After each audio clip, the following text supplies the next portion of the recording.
kebayang sih Pak.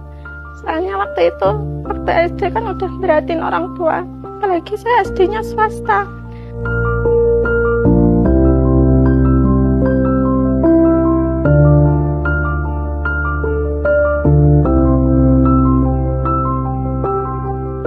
Terus waktu masuk SMA beasiswa pun itu udah mulai, mungkin ini nggak apa-apa lah, mungkin ini jalan saya, siapa tahu nanti waktu kuliah juga dapat beasiswa.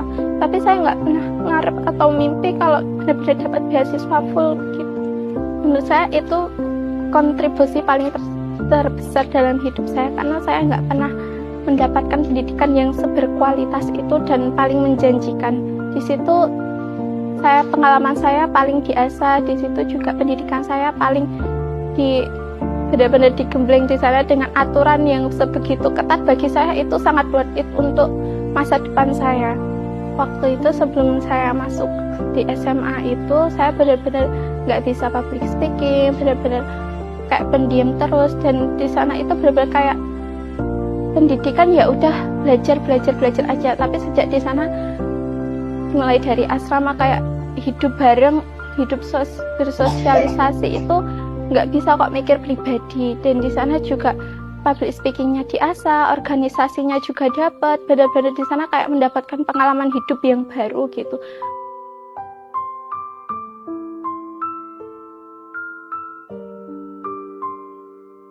Kita kepala kami ini juga sangat bersyukur ya, karena kalau kita hitung dari matematika, seorang anak itu kalau mau berangkat sekolah itu kan satu, bensin mesti ya kan, kemudian belum uang sangunya, belum lagi kuotanya, belum nanti ada uang kegiatannya. Nah itu kalau di total itu bisa mencapai 50.000 Mas. Nah kalau 50.000 itu dikali 1 bulan saja kan sudah 1.500.000.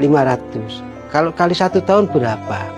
Nah disitulah kehebatan dari Bapak Khairul Tanjung dan ini Ibu Anita. Dengan biaya seperti itu kami bisa menabung dan merubah rumah. Jadi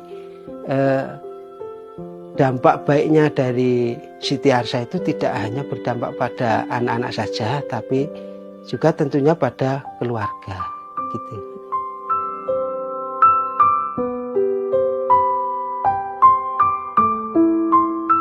Sosok ayah sama ibu itu menurut saya mau jadi panutan saya, karena ayah yang nggak pernah bilang kalau enggak, bapak itu capek, bapak itu gimana nggak pernah bilang. Dan dari itu saya harusnya juga sadar kalau capeknya saya itu nggak pernah capek ayah. Kalau ayah sendiri itu biasanya nunggu panggilan job dari pijat gitu.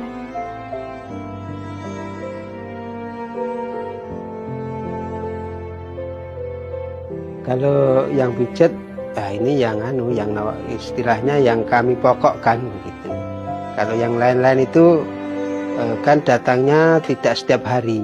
Kebetulan kalau yang pijat ini alhamdulillah setiap hari itu ada. Saya sering mengatakan sama Teran ini, kalau kamu nggak ada ijazah universitas ya kerjanya bungkus tahu kupat sama pudeh gitu di warung.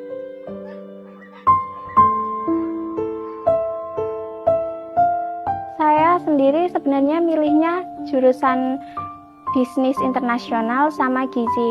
Akhirnya lolos yang gizi.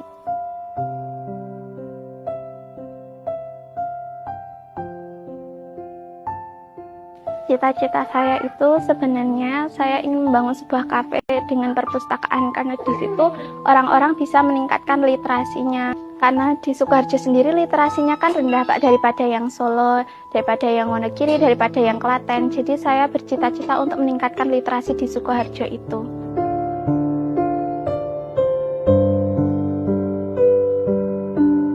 Dan saya juga sangat berterima kasih sekali karena ayah dan bunda. Hidup saya benar-benar berubah, karena pemikiran saya pun tentang hidup itu pun juga ikut berubah. Untuk ayah dan bunda, insya Allah saya akan menerapkan apa yang telah saya pelajari di CT Asa, dan apa yang ayah dan bunda amanatkan akan saya kerjakan.